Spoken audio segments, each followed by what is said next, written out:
Tani, ky rast është bërë publik dhe të gjithë e dim që nga 31 mars i vitit 2019 asnjë gjurmë nuk është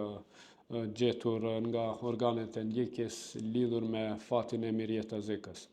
Prokuroria Themelore e Mitrovicës, pas pranimit të informatave nga familjarët e Mirjetës, pra nga Kuriku i 2019-s, prej se e kanë raportu familjarët në polici dhe prokurori, ka filluar hetimet, i kanë ndërmarrë disa veprimet hetimore, janë bërë disa ekzaminime të themi, apo verifikimet disa vendeve të dyshuara ku mund të gjendet trupi, janë dëgjuar disa dëshmitarët, por sot e kësaj dite hetimet nuk kanë sjellur në dritë asnjë të themi prova të mjaftueshme për të ngritur ndonjë akt akus. Në hetime, ishbashorti i Mirjetës ka qenë i dyshuar dhe para 2 viteve Prokuroria Themelore e Mitrovicës i ka pezulluar hetimet. Tani nuk kam informata që nga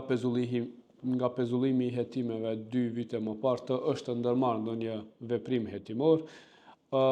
Pas pranimit të lëndës, unë si përfaqësuesi i palës së dëmtuar apo familje Zeka, pra jam autorizuar më shumë se 1 vit, menjëherë kam ndërmarrë disa veprimet me art sa na lejohet neve si palë dëmtuar. Jam takuar me prokurorin e çështjes, jam pajisur me shkresat e lëndës për të parë se cilat veprimet hetimore i ka ndërmarrë prokuroria. Unë besoj që prokurori i çështjes dhe prokuroria është dashur të marrin edhe disa veprimet hetimore, është dashur të intervistojnë edhe disa persona për të cilat supozohet se mund të posedojnë ndonjë informat që do të ndihmonte në zbardhjen e fatit. Pas kësaj e kam parë që në një farë forme rasti është duke u neglizhuar, pra vitet po kalojnë, asgjë nuk po sjellin hetime.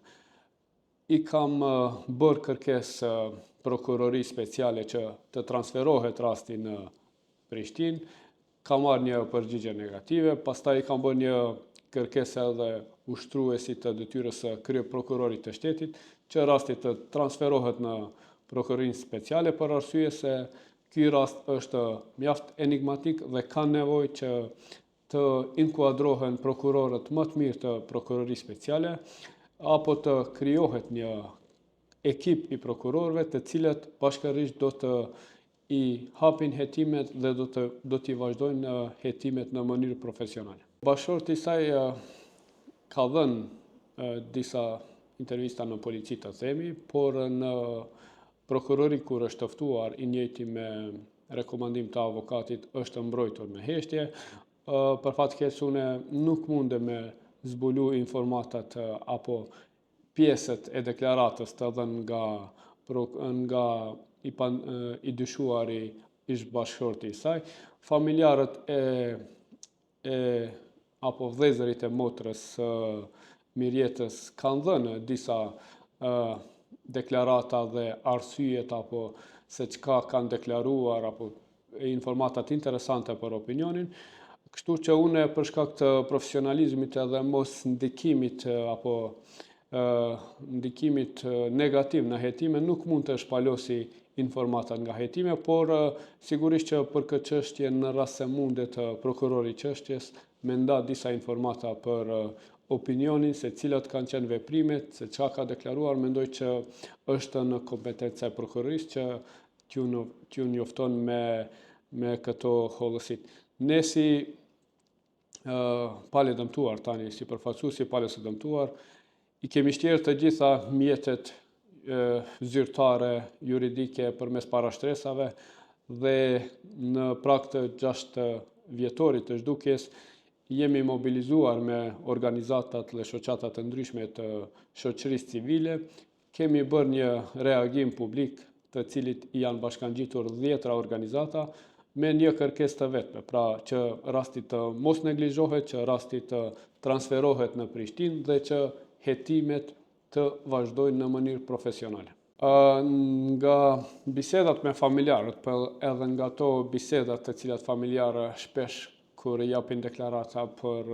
mediume kanë treguar që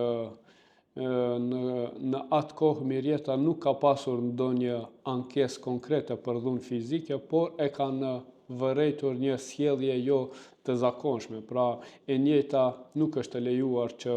lirshëm të bisedon me familjarët qoftë përmes telefonit apo në prani fizike, në një farë forme nuk është ndjerë rahat në atë lidhje. Dhe për më shumë detaje, sigurisht që mundem edhe të ju ndaj kontakte me familjarët, e cilat mund të japin edhe ata deklaratën lidhur me këtë rast. Në fund vetëm kisha shtuar që organet e ndjekjes ta marrin me seriozitet reagimin dhe dhimbjen e familjes Zeka, që rasti të transferohet në prokurorinë speciale, të përzgjedhen prokurorët më profesional dhe që një herë e fund të bëhet një hetim profesional dhe që më në fund të kemi një akt akus lidhur me zhdukjen e të ndjerës.